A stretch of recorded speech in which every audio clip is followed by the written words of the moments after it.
Hi, so I'm Clem, and I'm here with Denise Bidot, and we're gonna chat a little bit about what we're up to. So I wanted to kind of introduce the All Woman Project, which is something that I co-founded with Charlie Award about over a year ago. Actually, it was last Fashion Week, so pretty much just a year ago.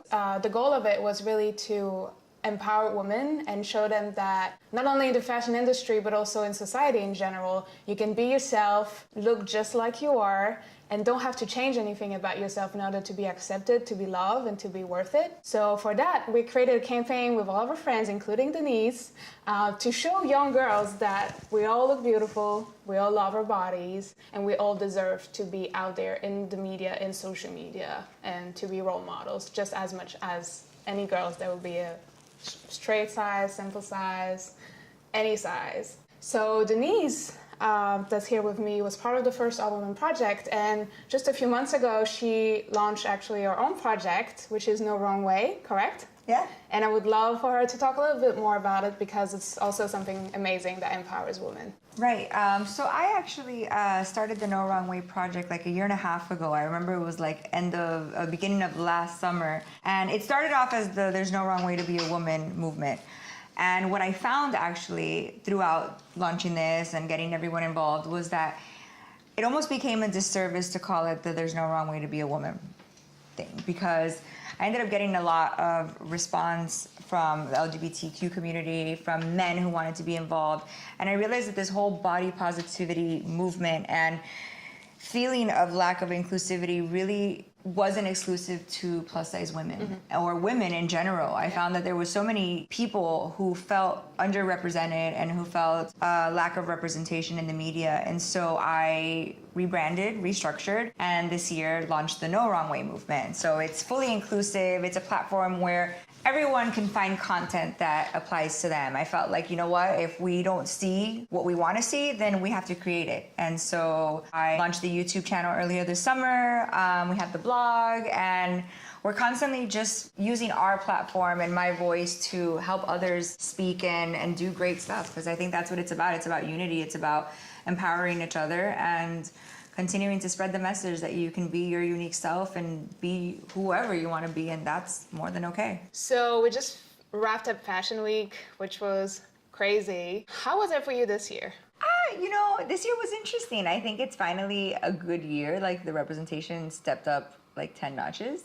I think so many designers included plus size women, curvy women on their shows, and so I loved it. I think, Becca from Chromat still takes the lead as far as like being inclusive on every freaking front, 100%. whether it is, gender or size or color, ethnic. Yeah, like it's really bizarre to be a part of that show, because I think the camaraderie and everyone is aware of what it stands for and what it means to so many people. How was it for you did you walk Chromat and anything else? I walked Chromat and then I walked Additional. Oh, Additional. I was working, so I didn't get to walk a lot of shows or go to any casting, so I feel terrible. Me too. But I know it was really good. No, it was really good. But you know what? I think it doesn't matter how many you go to, is like seeing the quality overall, like whether you're part of it or not. I saw Sabrina kill it in so many shows. I saw this beautiful girl Jocelyn do the blondes, which I think was epic. Candace still did Prabal. I think Ashley did Michael Kors again. Like with Sabina. With Sabina. Yeah. Sabina was killing it, you guys. And so it's really fun to see what we've been asking for finally, like, visible. Yeah, I understand. And I feel like also backstage was also a different story, because like I walked once last year and it still felt like, like it was like the plus size thing and then it was the regular thing. But I think this year, like being backstage felt like the real thing for me. Like we were mixed with any models, we were considered the same way, treated the same way. We had our space just as much as straight size models. To me, it was like an even better feeling than the last time. Like it felt like it was real life and it was not like trying to make it, but it was we were actually making it and actually part of it. I guess I've always had a really good experience with Fashion Week. I was one of the first ones that was really thrown in there and thrown in the mix of all these girls. And I remember the first season I did the Chromat show and I did the Serena Williams show, which I was like, oh my God, I'm blown away by that. I'm short, guys. Like, I'm not really that tall. So to even be in Fashion Week is surreal. And to be in Fashion Week short and curvy, kind of unheard of, But for me, like, I do remember always feeling really included. I could be just the designer themselves, you know, that they always say what you feel is a reflection of management. And Becca from Chromat was always really inclusive and really stern in the fact that she felt like we were all beautiful. So backstage, even on the first show, there was so much camaraderie. The girls were like, you got this. Like, they were cheering us on. Even the makeup artists were like, it's about damn time. And so I feel like it has progressed because now we're no longer like one or two. It's like, it just feels as it normal. should. Yeah, it is super which normal. Which is kind of the goal. Yeah, it's the new normal, which is super exactly. alright. When you see like a transgender, a plus size model, someone shorter, someone older. Even like she included like an amputee with like a prosthetic leg, and I just think that it's such a beautiful thing to show, you know, that we can all just be ourselves. And I think as far as runway shows are concerned, it is what you make of it too. If you walk in there insecure, someone's going to think you're less than, and I think you have to just walk into these scenarios that we've never been placed in with confidence and understanding your power. And I think that's where we're at. It's everyone getting that we are powerful beyond measure, and we should be accepted, and we're more than willing and should have everything we dream of. Like, why not? And for me, it really picked up in 2015. That's where I've seen like the merge, when it kind of like went from one word to the other, and plus size fashion and fashion was not so different anymore. When was your like turn? What do you see it? The big change happened in New York Fashion Week 2014, September, when I walked that Chromat show. To me, I think that was a big breaking point in our industry where we were on the runways. It wasn't just a gimmick, like we talked about. It wasn't just one show. I walked multiple shows. I've been on the runway at New York Fashion Week every season since, walking for multiple designers. And I think that the amount of press that first season got was one of the tipping points, I think, of our whole industry. And I think it was that kind of breakthrough that we had been asking for, that like, oh no, we can walk the runway alongside all those girls and there's no reason we shouldn't. And for me, that was the moment that I felt like I had finally, not only myself as an individual, reached a point where I felt a part of the fashion industry, but I also think it was the first time that the fashion industry saw us. I think the push that we've seen in the past, 3 years, which is the craziest ever, happened because of social media, because women everywhere have this voice that they didn't have before. At least they didn't know how to use it. They didn't know how to make it heard, like from everyone. Not even just the people and the consumers and clients, it's literally the models. We were like, everyone. When we started, there was no outlet for us to speak up. There was no outlet for us to put like our unretouched images. I think there was this fourth wall that was this unrealistic expectation, even of the curvy models, you know, that didn't allow us to say what we felt, who we were, you know, what we stood for. And now with social media, we've been able to speak and to show ourselves, you know, and really be authentic. And I think that's what's created the huge change. And then people gravitate towards that, and it allows them to have a voice, and it's a ripple effect. Yeah, it is. I think as they see us like being empowered and being okay with no makeup and being okay with no retouch and being okay to just be silly and who we are, I think that just empowers them to just do the same. They're like, oh, those girls are models, they do it. I do it too. Oh, I can do and this. I think that's what's great. Right. And they can also then locally use their own voice and their own image to actually help people around, even if it's just like their family, their close group of friends. And I think that social media really changed the game for me. I think as a model, but for everyone else and for the movement, I think that's really how it was created. Like, I remember one of the first big one I saw was from Tess, like the FU Beauty Standards.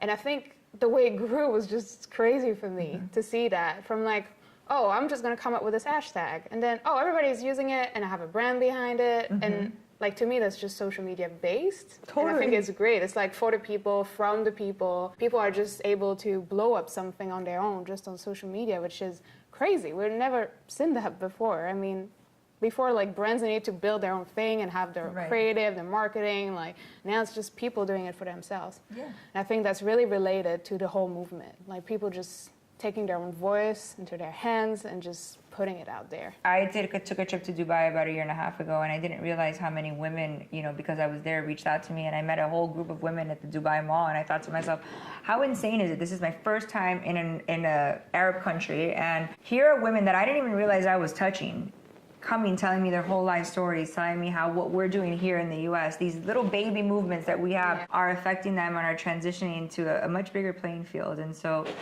anyone watching, every little bit counts. I think before, when we started, like, the plus girl basically were like one profile. Yeah, that was like the plus girl was that. Exactly. Not cool, kind of boring, kind of she like wanted to cover hide, up. cover up. And now I feel like they finally got that there's as many plus girls that there's as many straight girls. And we're More, all different. there's more girls that are on the curvier side. But you know, like we're all different. Like I don't wear today like the same type of clothes that you wear. Like that's a base example. But I think the good thing is that we've seen so many like diversity in terms of brands. Like now there's like so much identity. Every new brand that comes out has so much identity. They have their own branding. They're really strong. And I think that's great because for so many years, even when it was new brand, they were all the same. Really, we didn't have much choices. The name, the brand name was different, but the choices were the same. Exactly. Now, like you go, like you were saying earlier, like you go on Going to Be, there's like hundreds of brands and they're all different. And like I can get my own stuff. You can get your own box. We all have a different taste. And you can cater your fashion to your mood. That's what I think is the funniest. Today I felt a little more girly military, but tomorrow I might feel real sexy and chic. And so like being able to have fashion that fits my body and not need to constantly have to alter things or to search high and low for it. It's just there. It's accessible. And I think that's the beauty of 2017 is like we're allowed to be free from these fashion rules. So I kind of wanted to chat about and see what's your opinion on the trend versus reality around the whole body positive thing, because I've heard everything from this is here to stay, like it's the new normal, and I also read so much about this is just a trend, this marketing. Once you guys are done making money of it, we're gonna go somewhere else that makes money. So what do you think about this? Accepting people as they are and creating fashion that makes them feel good. I don't think there's ever going to be a day where that's a dated mentality. I think that it's here to stay. I think designers just need to get with the program. I think we need to keep expanding lines and moving past the thought that it's a trend, because it's not. It's just women. It's fashion. We all want to feel good. We all want to look good. And clothes is such a part of our expression on a day-to-day basis. And for so long, we weren't allowed to express ourselves because we didn't have clothes to fit how we felt, to fit the trends. And now we do. And so I don't think there's a way to go back now. We know what we deserve, and we're going to work hard to keep getting that. Growing up, I always thought like I had to be a certain type of person because I was different and I was big and I had freckles. And, you know, like, so, I must fit in this box because that's what people tell me I have to do. And I feel now the great thing is like girls are growing up right now, your daughter and all those young girls, they know they have the choice to not fit in the box, to be whoever they are, to be different every day, to be different from their girlfriend, their neighbor. And I think that's like the coolest part about it. And fashion kind of follows this tendency, and I think that's great for all of us. No, man, that next generation, they're going to be rock stars. They have like, they're I couldn't imagine, like I sometimes have conversations with my daughter, with Jocelyn, and I find it so interesting because I grew up where my mother struggled with her weight and yo-yo dieted, right? So that's what I saw as an example. And still I came out confident and cool and like secure of where I stood within this fashion world and within how my body was supposed to be. And then now you kind of flip to the opposite side where like I've now showed her an industry, and she's growing up in this body positive revolution that allows her to be so secure of herself that at 9 years old, she is everything I am now at 30 at 9. And I'm like, oh my God, you're going to be insane. You guys are going to cure cancer. You guys are going to be the exact mirror of everything we wish we would have grown up with. And you can visibly see it. Like she's confident. She knows who she is. She knows what she wants to do in life. And to be able to create those leaders is the best part of our job. Are we just a model or are we a role model? And what's the difference? And how should we talk about it? Like what do you consider yourself? I think that the second you step into the public eye, you should understand that there are going to be people looking up to you, looking at you, watching your every move.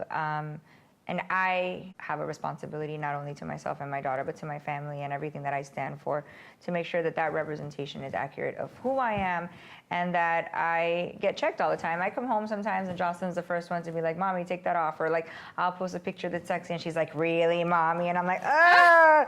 You know, I think you forget that people are watching. And I think I've always been very clear about the fact that I want my brand to be something she can be proud of.